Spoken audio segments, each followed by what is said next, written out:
Hello, everyone, and thank you for joining us for this webinar, Granting Success, How to Craft Compelling Funding Applications. I'm joined by an exciting panel today that comprises of both former seed grantees, but also the selection committee. My name is Daria Besting. I will be moderating this session. I work on the Youth Hub Seed Grant program here at the IAS. And I will hand over to Liz. Could you please introduce yourself very quickly?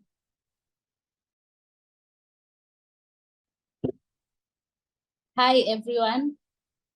My name is Elizabeth Atieno Onyango. I am from Mombasa, Kenya. I work with the Coast Sex Workers Alliance, and I'm also amongst the seed grantees of the Youth Hub 2023, and I am so happy to join everyone here today.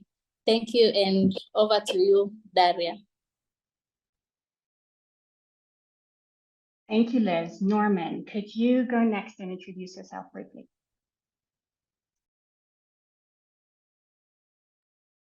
Hi everyone. My name is Norman. I'm a medical doctor from Malaysia. I'm one of the ISC grantees, and my project is called We Asked Why, and it is a capacity building initiative where we train young people to essentially ask the right questions and to design projects that are more sustainable for the HIV response. Thank you, Norman. Adeobi, do you want to go next? Yes. Hi, everyone. My name is Adobe Olisa from Nigeria. I work with FHI 360 on the Mosaic project. I am a member of the Mosaic Next Gen Squad, a group of youth advocates from across 9 African countries, and we are currently supporting the introduction and scale-up of new PrEP products, including the CAB PrEP and the PrEP ring across 10 African countries. Last year, I was a member of the selection committee for the IS Youth Hub Seed Grants, and I'm very excited to be here with you to share some insights from my experience with you all today. Thank you. Thank you, Adobe. Ricardo, can you go next, please? Yes, thank you, Daria. Nice to be here with everyone. My name is Ricardo Matalozzo, and I'm a project manager in the capacity development and engagement team at IAS. And I've been at IAS for over 4 years now, and I run 2 capacity development programs, but I've also been involved with youth projects since 2020, and I've also helped with reviews before. So I'm very happy to be here with you all. Thank you, Ricardo. Last but not least, Amy, could you please introduce yourself? Hi, my name's Amy Henderson. I'm the manager of the Capacity Development Engagement team at the IAS, but more specifically, I run the youth portfolio, which includes the Youth Hub Seed Grants, which I've been managing since 2018 now. So really excited to share some hints and tips with you all on how best to apply. Thank you all. So you know what to expect. I will briefly go through what we'll be touching on in this webinar. Firstly, Elizabeth will touch on how to prepare for and how to craft impactful grant applications. Then Amy will explain a bit more on the Youth Hub Seed grant application process. She will also give you some hints and tips on how to best answer motivation and skills questions. And then Ricardo will give you an idea of what makes the project plan strong and also how to get a good recommendation letter. Then Amy will also discuss the selection criteria of the Youth Hub Seed Grant program. And lastly, we will have a Q&A session with the panel with pre-prepared questions. If anything is unanswered by the end of this webinar, we have a Ask the Expert session next week with all the former seed grantees, and you can then ask anything that's still unclear to you. So that leads me to hand over to you, Liz, and please share your experience of how to prepare for a good grant application. Over to you, Liz. Thank you so much, Daria. I think for me, I will start by saying that for a person to prepare for a very good grant application, a proposal, or just any application that you are doing, you have to first prepare very well in advance. And by saying prepare very well in advance, I mean that you should first understand what the donor is looking for or what the call for application is all about, and also understand the topic that you would like to focus on. And number two, you also have to make sure that you are very keen on the eligibility criteria, because most of the times we just see a call for application and then we get excited. We forget to see if we qualify. And sometimes a donor might look for something like geographical location. Maybe they're looking for people from the global south. So you have to consider, are you from the global south? If you are not, then that is not for you. Sometimes there are aspects about age, like for example, for the youth hub, are you a youth? If you are not a youth, you can always mentor someone younger to apply. And this also helps in growing the advocacy movement. And number three, you also need to obtain a very strong support letter. And most of the time when we hear about support letter, we think of the paper support letter where you go to an organization and ask them to recommend you. But in my case, I really also prefer, as you are applying, you also lobby for human support. These are the people that will work with you throughout the implementation of your project. And with the support letter, in this case, in the case of the Youth Hub grant proposal, I will advise that someone gets a support letter from the organization that they want to host their project, which is very important because they will be very key in terms of implementation, recommendations, and linkages. And then I will also like to talk about how to craft an impactful application.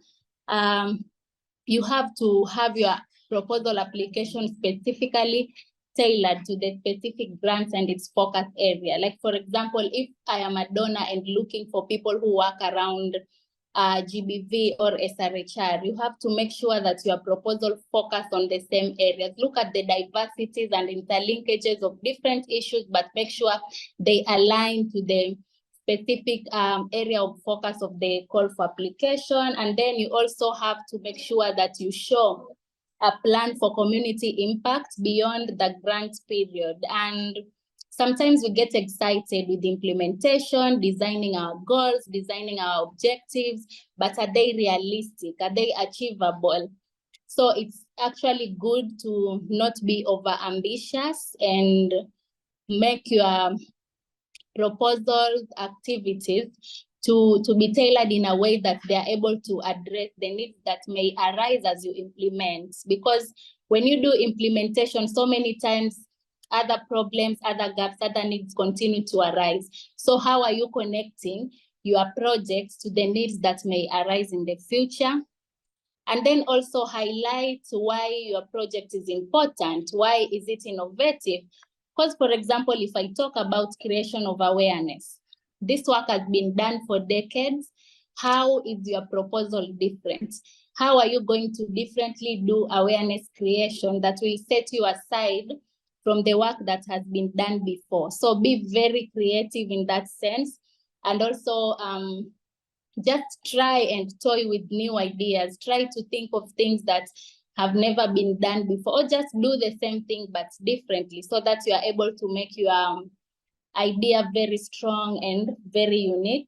And then you also have to be very clear and very specific. You don't have to let the person who is reading your application guessing in terms of what did this applicant mean, what do they want to express. So mostly I usually advise that you use language that is very easily understandable. I know we know English, we know big words, but avoid using jargon when it comes to grant application. And then lastly, put yourself in the reviewer's shoes, because most of the time we tend to just look at ourselves as applicants, but it's also very important to look at yourself as the reviewer. So how do you achieve this? Make sure that you write your proposal early enough so that you are able to review. Are you able to understand your proposal from the introduction to the project background, the problem statement? Is everything connecting? If you are the reviewer, are you able to give this proposal a chance? So that is also a very important tip when you are crafting an impactful application. Thank you, and over to you, Daria. Thank you, Liz. That was really helpful. Now over to you, Amy, and more of the specifics of the Youth Hub Seed Grant Program applications. Thank you so much, Daria. So looking at the Youth Hub Seed Grant application specifically, you will be able to find all of these details online on our application guidelines. But to give you an idea of what to expect, you will find on the online application system 4 motivational questions.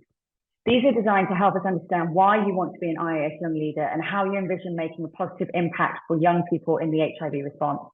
You'll be asked 3 CV questions also to help us learn more about your skills and experience in the HIV response, as well as 6 project proposal questions. These are designed to provide you us with details of your project, which are typically found in a project plan. You'll also be asked to upload a recommendation letter from your host organisation, and this must demonstrate your host organisation's commitment and capacity to supporting you through a clearly defined plan. You need to have a prospective mentor, and they must be the one to prepare the recommendation letter for you. Lastly, you'll be asked to complete a budget template. We have a specific budget template that you'll need to use, and that again can be found in the guidelines. Do remember that each of these things does have a word limit, so be sure to take that into consideration when you're drafting your application. So now looking a little bit more about motivation and CV questions, providing some hints and tips on how you can do this best. First of all, it's your opportunity to share your ambition, story, and vision for community impact. When discussing what you'll gain from the program, dream big, but be specific. Instead of generic interest, really reflect on what particular aspects of the Youth Hub Seed Grant program resonate with you and why. Explain how the program will enhance your daily work, studies, or volunteer activities. And this will help you demonstrate that you've really considered the specific benefits of this program to your personal growth. Also consider how you'll bring learnings back to your community and have a clear plan of what you're going to do and outline the practical results that you expect from this participation. This demonstrates to reviewers that you've really considered the impact beyond your own personal growth and really helps your application stand out. Do showcase your achievements and spell out your engagement in the HIV response. Really try and pick those achievements that you are really proud of and that show your passion. Let that shine through and explain why these achievements matter to you, and share stories about what you did and how these achievements shaped you into the young leader you are today. Think about your current role. What are your tasks and responsibilities now, and how do they contribute to the HIV response? We don't expect you to have many years of experience. However, you can still elaborate on what led you to be involved in HIV and your current role and its relevance to the field. And this helps us to see a picture of your skills and how you plan to put them in use. Lastly, demonstrate what makes you unique. You are unique, so show it to us. Keep in mind that the external reviewer does not know you, and so you'll need to convince them that you're the right fit for the program. Innovation means something different for everyone, and for many of us, HIV is a really deeply personal issue. And if this is the case for you, feel free to include how your personal experiences have shaped your understanding and engagement in the HIV response, and how you feel your project and innovation can support specific positive changes for young people in your community and globally. This will really give readers an authentic idea of what innovation means to you. We'll now move on to some examples of good and bad practice when it comes to answering motivation and CV questions. But please remember that these are only examples and they may be different from what you're actually asked in the application. So first one, you can look at these examples after the webinar and through the recording. However, you can see straight away that this applicant has not adequately answered the question. What is your motivation to become a young leader? Language really matters. Using language like "thanks for giving me the opportunity" shows that the applicant has spent time providing irrelevant information that doesn't link to the question. Today I came across this opportunity. This highlights lack of planning on the part of the applicant and comes across as opportunistic rather than strategic. Many young people. That just shows the applicant doesn't necessarily understand HIV and the fact that young people are not a homogenous group. It's far too vague. And saying one of the areas of, that they want to look at is HIV. Again, it seems like HIV is addressed as an afterthought and doesn't address a specific area of the HIV response. But now let's take an example to the same question that we can already see looks better. The applicant has been much more specific. Language matters again. So as a young female sex worker who's experienced criminalization of sex work, shows me that the applicant has added a personal connection and is drawing on personal experience. Sex workers and young people living with HIV facing multifaceted stigma shows me that the applicant is telling a story about a specific issue that motivates them. This applicant wants to inspire young women, which shows me that the application is motivated to support others in her community beyond herself. Being a face, voice, and activist for young sex workers outlines a clear personal goal and shows me what the aim is of this applicant for the programme. And support my development in the advocacy space. It shows a clear benefit to being part of the programme. So now moving on to an example of a more experience-based question. Again, you can see straight away that this applicant has not adequately answered the question. And once again, language matters. They use words like a few years. This is really vague and doesn't tell me much about the applicant. Saying things like active, collaborate, challenges, it's not specific. What do we mean by active? Is it active in peer support groups? Did they lead those groups or just participate in them? How do they collaborate with organizations? What specific challenges have they faced? Try and avoid general language and be specific. Lastly, using words like popular doesn't really help the applicant showcase that they have evidence to back up their assertions. So make sure that you are thinking about that when you're writing your motivation and skills-based questions. Now, taking this answer to the same question, we can already again see that this application has been much more specific. Join TZ positive. This applicant identifies a specific organization they've worked with and identifies a knowledge gap. That shows a clear need and that the applicant has really thought about this and been responsive to their community. Initiated the peer prevent campaign. This applicant provides a very specific activity that they have led. Campaign significantly decreases HIV acquisition rates. This shows that the applicant is providing clear evidence and impact and scale up. 1,000 individuals were reached through this workshop. The applicant is very clear about how many people were reached, and this shows me again that they're really thinking about their target group. 93% improvement on participants' knowledge of available prevention technologies, again providing data evidence of success. So in short, this applicant has been specific, they've been focused, and they've been evidence-based. And this is what we need to see. I'm now going to hand you over to Ricardo, who will provide you with hints and tips on how to answer project plan-based questions. Over to you, Ricardo.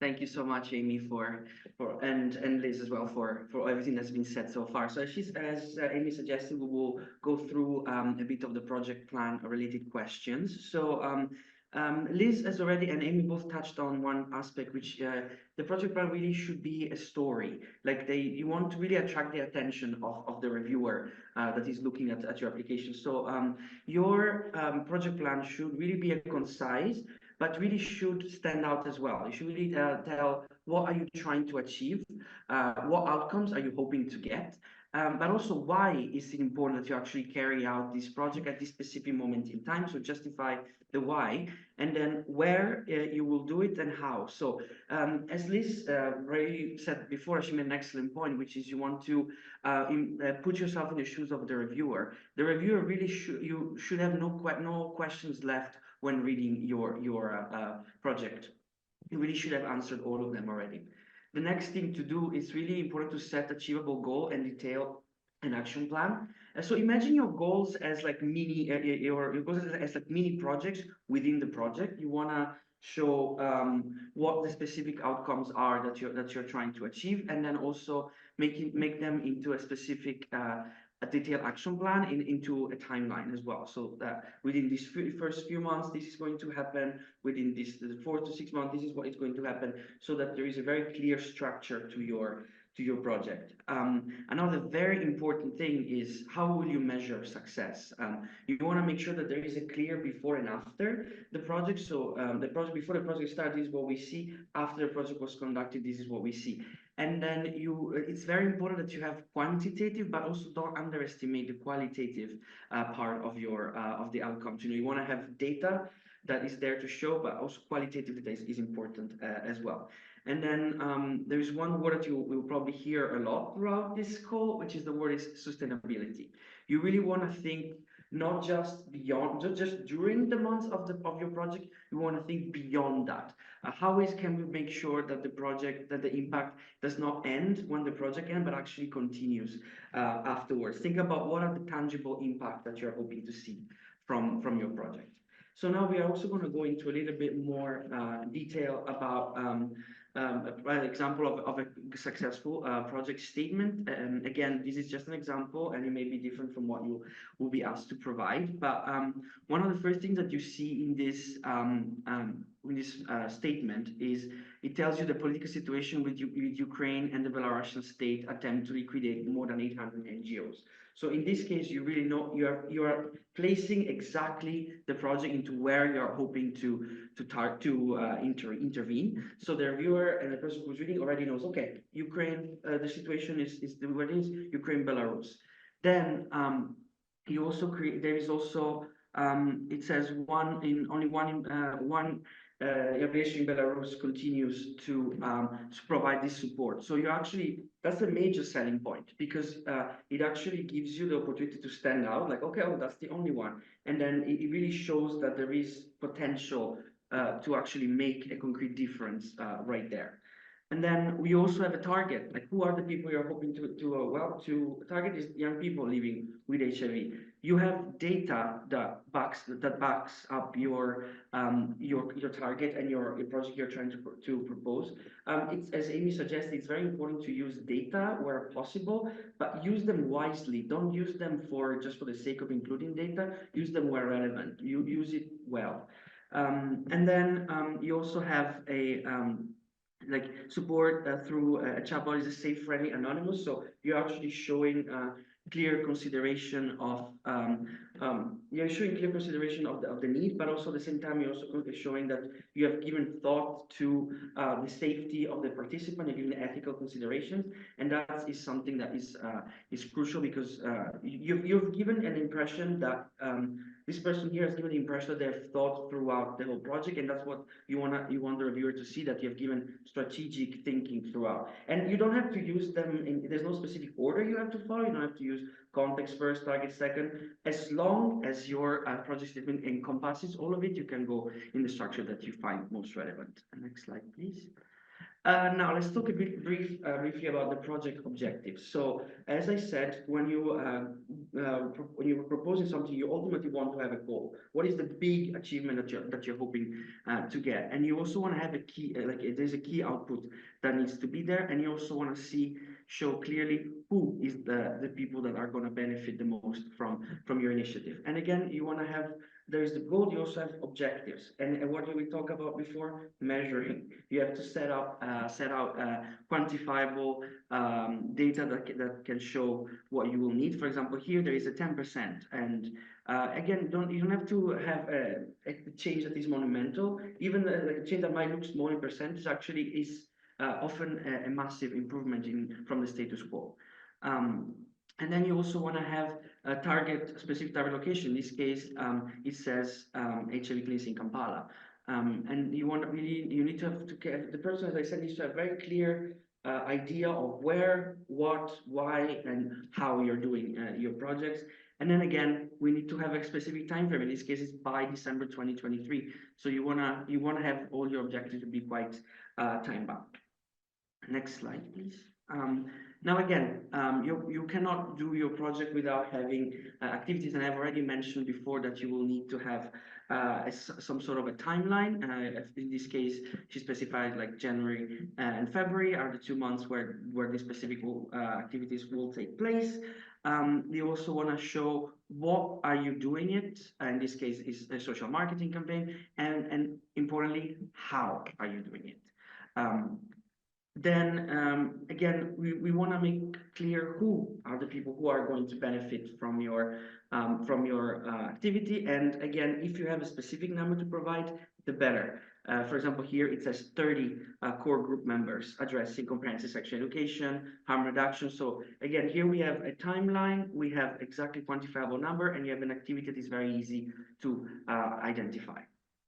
And then again, you need to have target numbers for the project, and of course, and again, a clear time frame. You really, as I said, one thing you really have to think of from the reviewer's perspective is that you want to have, as the reviewer perspective needs to have as little a question left as possible. So ask yourself, have I answered the question that the reviewer might have, or after reading it again, does the reviewer could potentially still have some leftover questions? So that will really help. That's one tip that I've received in the past, and I think has worked very well for me throughout the years. And now again, we're talking about how will we measure the success of the project. So in this case, for example, we have a number of young people who missed appointment and were successfully followed up. So that's a very specific target, but that shows a person has given a lot of thought. As Amy said, you don't want people to give it that you're just applying for the sake of applying. You want to show that you have interest and you have given thought to the activity. You have them to have measurable. So again, you see number of people who tested TB positive and were in contact tracing. You want them to be relevant, of course, has to be related to the activity you're proposing and related to HIV, given that that's the focus of our call as well. And then they have to be town bound. Remember the SMART indicators, and Liz already said at the beginning, the importance of it being realistic. Next slide, please. So then, again, I will go back to the magic word, which is sustainability. You want your project to not end after the grant. You want to show that there are ways in which to the impact can continue. And one of the better way to do it is actually to leverage collaboration. So in this, for example, this applicant said by leveraging current and forming new collaborations, and then it actually gives specific names. So it's not just saying it, oh, that's what I would, that's idealistically I will do this. There are specific names of organizations that can be leveraged. And then the last thing is that they show how the impact can then be made more long-lasting by partnering with this organization, and then allowing participants to enhance their innovation in a project in research, education, and advocacy. Next slide, please. So it says, Amy has already touched upon the importance to have the host organization letter, and then Liz talked about lobbying for human support. This project is you are going to be the leader if you're awarded it, but you will need people behind the scene or in the front of the scene also with you to enable you to be the success. So. And please do not underestimate the importance of the letter of support. Me as a former, as person who has reviewed application, I pay such close attention to them because it actually shows, it provides an incredible amount of insight into how much support that can happen and into the feasibility of the project as a whole. So it really needs to demonstrate that they are well placed to support you, and just to be relevant, they have to be doing work that's relevant to what you are proposing, that they need to show that there is a specific person who will act as a mentor and actually have clear mentorship plans with quantifiable outcomes from the mentorship plan. And they also need to show, to highlight how they know you, in what capacity, and why you are the right person to do it. Because you are going to highlight your achievement in your section, but they need to validate that, they need to emphasize that, and we need to make sure that you really are the right person for that. So really pay close attention to that. Make sure you read it through, check for any potential issues. And in fact, I will actually go through 2 examples very briefly. So this is an example of a letter from a host organization that is we wouldn't really take it forward. First of all, you see there is FSF. First of all, they haven't said who they are. What does FSF stand for? So that's already feels that it feels quite rushed. And then it doesn't say anything about what they're actually doing into the work and why are they the right fit to support the person in this endeavor. Then there's again all the ramifications of like, but what are these ramifications? There is no indication of that. They're talking about useful issues, but what specific useful issue are they actually talking about? And then when I said read it again, and one of the reasons why I said that is because there may be some spelling mistakes, and you might think it's, spelling mistakes can happen, and yes, they do, but it also shows that you have not given enough attention to it, and you should really consider reading it more times as needed. But let's go on a more positive note right now, and that's a support letter from something you should look into a support letter. For example, here the organization actually explains exactly how their proposal fits within the strategies, and it outlines what the organization objectives are. So it's very clear where you can see very clearly that how it will fit, and so the reviewer will not question whether it's a good place or not to do it. Then the next thing, they actually show clearly how they will support them. You see, for example, they talk about bi-weekly support. It shows about they will have supervision, they will have troubleshooting, and it gives you a clear indication of that. And then they identify a mentor, because it's very important. As I said, the person will be heavily involved, and if we don't see a mentor, then we question whether the organization is able to support that or not. And then lastly, it actually shows exactly how that will be a clear benefit to the participants. We'll be encouraged to, leaders training. It shows that they have given thought about really it's a benefit for the organization, yes, but also for the young leader that's applying. Now, my last slide is going to be about budget. And it's very important that you follow certain criteria about the budget, but the budget really is an opportunity for you to outline the cost of the activities you are proposing. And why is this important? Because you want to show that your project is feasible. So make sure that the numbers you are including there are realistic, and that the activity that actually are reflecting the proposal in general, and make sure that it's tidy, because we listed them in USD because that's what the project is in USD. But there is certain things, like you might think there's small things that are irrelevant, like a comma or a dot. Like it actually makes a huge difference and makes the proposal look very clean and very easy to follow. And the reviewer will appreciate that because it will give them a good impression of the application as a whole as well, even if it's just a tiny detail. And one other thing is very important, please use the budget template that you have received. Otherwise, it will not be considered. And you might say, oh, but that's quite harsh. But I was like, but there are certain templates that we will need to follow if you're selected. And if you don't follow that, then it will give the wrong impression. So with that, I would like to hand it over to Amy as well. Thank you all for listening.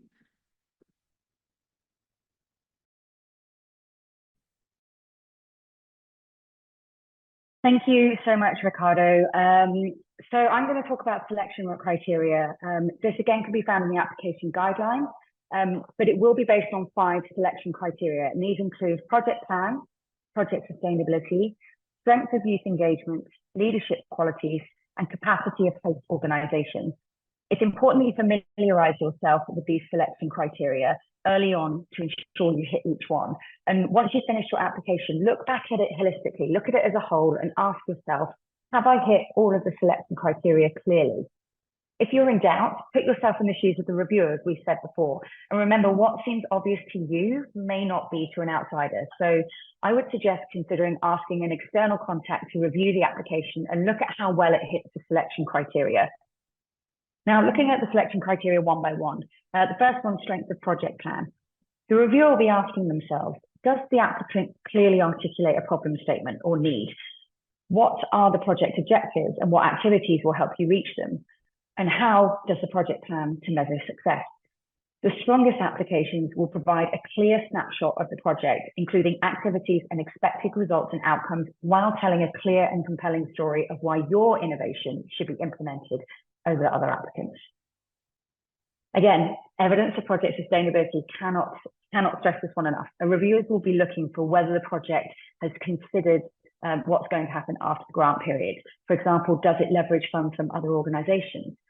Is the project starting from scratch, or have they already made progress towards their goals? How does the application demonstrate that grant funds will make a catalytic difference to the trajectory of this project? The strongest applications will have a very specific plan for continued impact, which will be clear to the reviewer. The third selection criteria is youth engagement, or strength of youth engagement. Reviewers will be scrutinising what role young people play in the project. The project must have a meaningful engagement component as part of its overarching objectives, which translates into at least one project activity. This means that the project should work to increase political and social will and work to change policies, programs, or systems that specifically affect young people. And the most successful applications will make the case for why this intervention is important now and point to very specific policy change. Demonstrated leadership qualities. Reviewers want to know you. They want to know how the program will benefit you and how you have demonstrated leadership qualities in your organization. The most successful applications will provide evidence outlining why you are the right person to implement the project. And lastly, as touched on by Ricardo, capacity of host organizations. Reviewers will be looking for whether the host organization is really taking this seriously and whether they want to support you as a young leader and why they want to support you as a young leader, and how will they do it, and how will they support your project. The strongest applications will have a very clear plan to mentor and logistically support you in accordance with the eligibility criteria. So be sure to double check that you have hit all of these items as well as possible. And now, thank you, and I'm handing over back to Daria for the final part of this webinar. Thank you, Amy and Ricardo, for these insightful presentations. I hope everybody has learned a lot. We will now jump into the Q&A with our successful applicants, as well as some of our reviewers. If any question is unanswered, we have a webinar coming up next week where you can meet the whole cohort of 2023. So do check that out. I'm putting that in the chat right now. But now over to our questions. My first question is for you, Norman.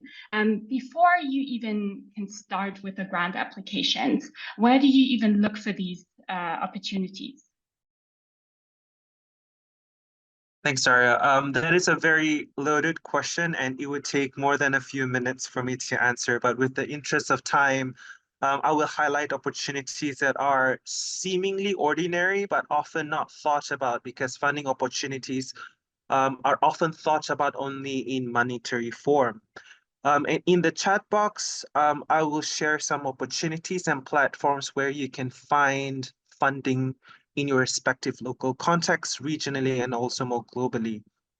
The first opportunity is to think about sponsorship or in-kind contribution. Think about the resources that you need in your innovation project and find organizations that can support you with the resources without any cost. Take, for example, if you need condoms or if you need water-based lubricants, you can reach out to a condom company and talk to them about your project. See it as an opportunity to pitch your ideas to stakeholders and to get more people on board with your innovation project, because your project is definitely worth investing. Second is to think about discounts. Think about what you need. Perhaps there are services that you need. If you need a hall, consider asking a vendor or a service provider if they can provide it to you for free or at a discounted rate. Lastly, think about social innovation. These are ways that moves initiative towards financial sustainability, resilience, and independence. We often talk about how HIV-related projects are often dependent on external funding. So social innovation reduces that reliance. Social innovation isn't as grand as it sounds, really. The essence is that it meets an unmet need. It can range from simple projects like crowdfunding, product sales, to bigger projects like fundraising, dinners, and concerts. And for the rest of my response, keep an eye on the chat box. Feel free to take a screenshot if you must. I'll also include some platforms where people share funding opportunities. Over to you, Daria. Thank you so much. And also Norman will be joining us for the session next week. So do look out for that. So my next question is for you, Liz. So let's say you found the right opportunity for you. What kind of resources do you use in your application? Thank you so much, Daria, for your question. I think for me, my number one resource in my grant applications will be my lived experience. I use it as an informative tool for my application. This means that I mostly apply for grants or projects that align with the type of work that I do, because I know I'm very well informed in that, and also because I know about the gaps, I know about the needs, and I know about the challenges. I cannot claim to do, for example, a project for MSM, number one, when I'm not an MSM and when I have not worked with MSM. So I really love connecting my projects to my own personal experiences, and I use that as a resource. And then another resource is the network of activists that I have around me. I have my activist friends, and most of the times when I see a call for application, sometimes I reach out for partnership, sometimes I reach out for support, like, hey, are you able to review this proposal that I have jotted down for this and this activity or for this and this purposes? And I make sure that even as I continue to work, I don't work alone. I work with people so that I'm able to grow my networks, and I use them as my resources. They're the people that are able to recommend me. They're the people that are able to support my implementation at the grassroots levels, and they're the people that are also able to back my work and speak about my work with other partners. And in doing so, I'm able to also attract support to continue expanding my work. I also think another resource that we don't really look at as activists, especially young and upcoming activists, are our own country guidelines and policies about, let's say, HIV treatment guidelines, or for example, in Kenya, we have the RH policy, which has many gaps. And I think as activists, we can use that as evidence for advocacy or to resource mobilize and try to create awareness about the existence of these policies, or even try and talk to the policy makers to bridge the gaps that exist also within the policies. And lastly, I will say my other very main resource are the social media pages and websites of grassroots human rights organization or grassroots HIV prevention movements. They have a mass of resources on their social medias, because every day they are updated actually about everything that's happening at the grassroots level. And it's very key and very important to follow on their work, to learn, and also be able to resource mobilize and work together. Thank you, and over to you, Daria. Thank you, Liz. That was all really helpful.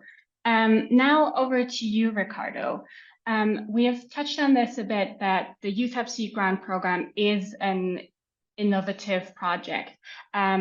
So what does a project actually make innovative? Great, thanks, Daria, for that question. Yeah, and it's been touched upon already by Amy and Liz, and also by Norman. It's very important that your project stands out. You want to see, you want to propose something that maybe that hasn't been thought of before, while at the same time also using existing resources and showing where the project can be applied, how it fits really within the existing time frame. So and again, you really want to make it clear.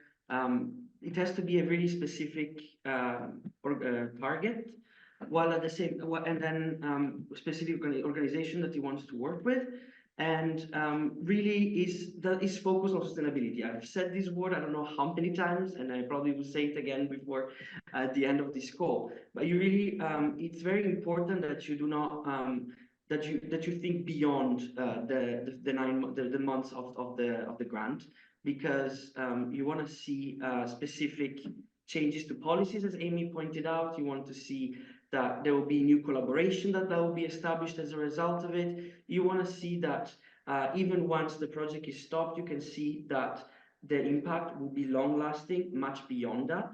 And I think a project that manages to show that in the application, it's those that really stand out. As Liz and others have already pointed out before, you really need your project to stand out, because if it stays it's average is not going to get selected. So you really want to make sure that your project is thinking strategically and thinking where it can be placed in terms of existing partnerships and in terms of existing policies, and how really that impact can be escalated. Thank you, Ricardo. And building on that, at AOB, how do you then come up with these innovative project ideas? Thanks, Daria, and thanks everyone for the great points. So firstly, you have to identify problems and pain points. You have to use perspectives of your target population. In this context, will be young people. Identify gaps or challenges that young people are experiencing.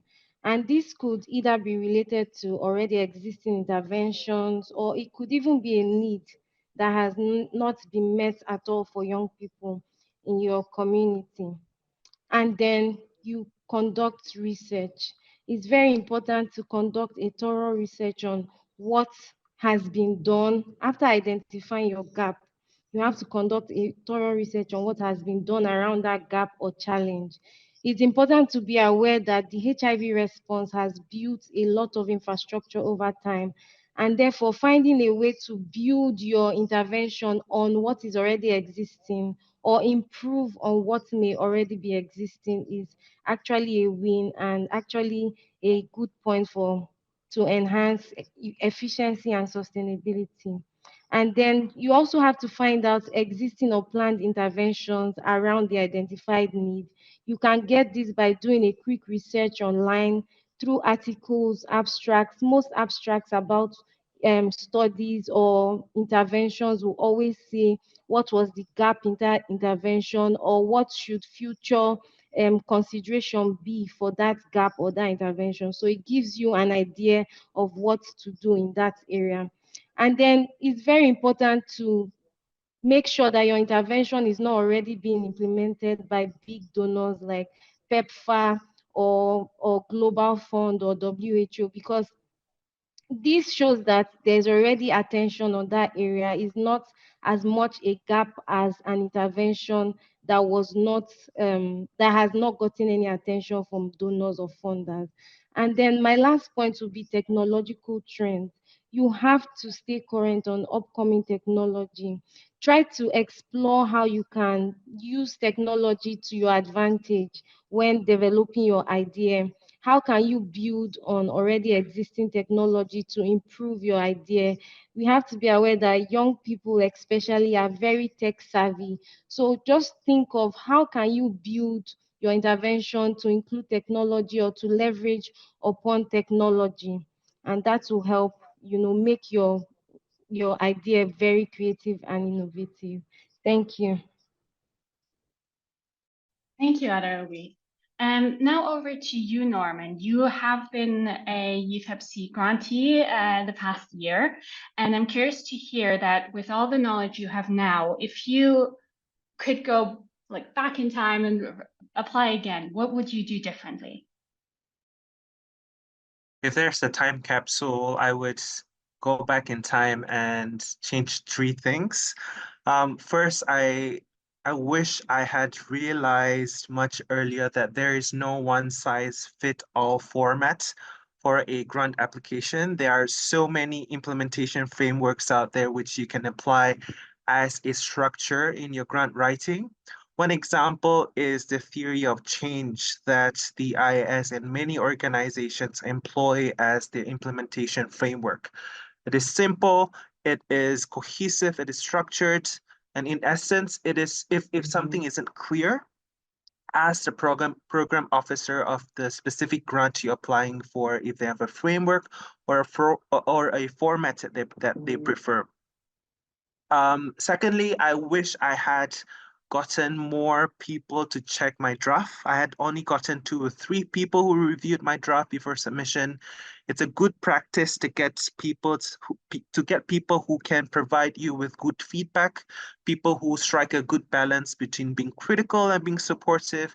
It's also good to get one person who is very nitpicky when it comes to formatting, somebody who can check if you miss a comma, who dares to tell you that your formatting, your arrangement is an eyesore, because visual appeal is also helpful to your reviewers. And if you can find somebody with a flair in writing, that's great as well, because grant writing is essentially persuasive writing. And if you're lucky, all of the traits I mentioned earlier on can even exist in one person. But if not, be strategic with the people that you're sending to get feedback before your submission. Lastly, I wish I had believed in my idea more in the beginning. I wish I was less intimidated by other people and the competitiveness of the application. There is no greater critic of myself but myself, and I self-sabotage my ideas very frequently. So it's important to find people, to find a village who is supportive of you and who want to see you win. So these are the 3 things I would do differently. Thank you so much, Norman. And whilst on that note, Adayobi, you were on the selection committee for 2023, the Youth FC Grant Program. So how did being a reviewer change how you approach funding applications now? Okay, thanks everyone again for the great contributions. So being a reviewer really enlightened me on how competitive these applications are. For the 2023 Youth Hub Seed Grant, we saw so many amazing interventions and ideas that met all the criteria for the application. However, after passing several stages of review, I'll just share with you some elements that really made the winning application stand out to us, and most of them have already been mentioned by all the speakers. The first one is how smart the intervention was, how specific, measurable, achievable, relevant, and time-bound the intervention was. Really helped us to pick between, interventions that were really similar and very good. And Ricardo really talked about this during his part. And then the second point was how innovative, how creative, original, how fresh is this idea? It's important to ask yourself, what am I bringing to the table that is different from what is already existing? That really helps most of the winning ideas stand out.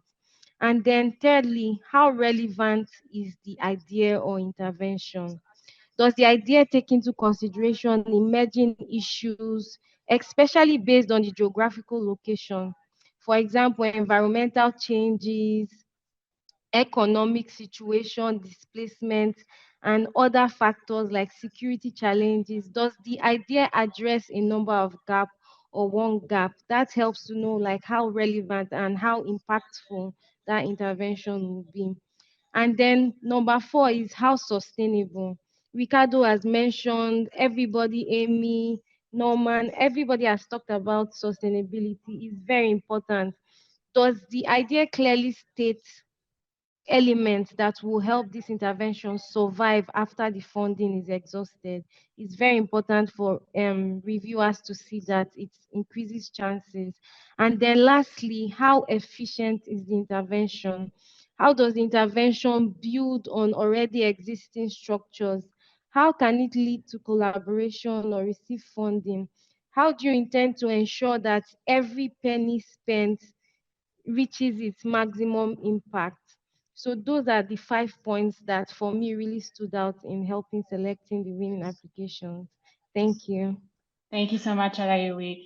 And Ricardo, you have also been a reviewer. What has made reviewing applications easy or difficult for you? Thank you so much, Daria. So I think that what Norman said earlier, I think is what makes an application easy to read. So the more the application has been checked by other people, the more likely it is that it will be very easy to follow and with free of mistakes, making it quite straightforward process for the reviewer. For me, I think I go back to a point that's been brought up throughout this webinar, is that it really is one that tells a story. Like, as a reviewer, I want to really kind of take a journey down the application. I want to really, with the application to take me to the specific location, to show really the specific problem that is there, and it kind of takes me through with the project plan to an outcome. So that's one thing that is being very helpful for me. And then another one is also that it also uses, where relevant and where appropriate, and maybe uses some visuals, like, for example, like some one of those text boxes or images that something that can highlight, that can support and makes it easier to follow, especially if for someone who's quite visual, like me. Of course, it has to be relevant and not done for the sake of. And then the other thing that works is that the application, it needs to be very concise. Amy mentioned earlier that, for example, the person or one applicant said, thank you for taking the time. Like, this is not relevant. And I tend to be someone who's word heavy when you something I'm trying to work on. But I think one thing that really works well is when it's very concise and really tells a story. So these, in a nutshell, are the main points that help me as a reviewer pay attention to it. And I want to really focus on it without having to go back and read it all over again. Thank you so much. And now we have time for one last question. Sorry. Amy, you have seen so many applications over the year. What makes an application stand out to you? That's a really good question. There are a lot of things that are important, but for me, the applications that stand out most are those who tell a really compelling and authentic story that helps me understand who the applicant is and what drives them to be an agent of change. Passion and personality can be really challenging to get across on paper, but those who manage it really do stand out. And I would say it's often lost when applicants rely on AI, so do bear that in mind. Applicants also demonstrate potential to grow in the program and have shown concretely how the program will benefit them. We want to support young leaders on their personal journey and help to provide a springboard for them to become the best advocates, researchers, and innovators that they can. So those that show that motivation and that they will make the most of that opportunity clearly stand out. Having a truly innovative project idea is obviously incredibly important. We do see a lot of applications and doing the same things that have been done before. While there is a need, and no doubt those projects are still important, the purpose of this grant is specifically to support something new that's exciting, impactful, and sustainable. And the commitment of the host organization is also really, really important, and it cannot be overestimated. It's always very clear when a host organization has gone above and beyond to demonstrate their commitment to their young leader and the project, and the organizations that don't sadly let the whole application down. I would say, lastly, clear dedication and ability to follow through on the program. We often see very exceptional young leaders who are involved in so many spaces that they cannot fully commit to the program. Not only is that a shame for them, but it's also a shame for those who weren't selected, who might have been able to make the most of the opportunity.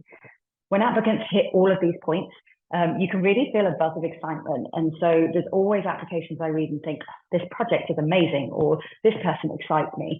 So feeling that little burst of excitement is always a sure sign that the applicant has done a really good job.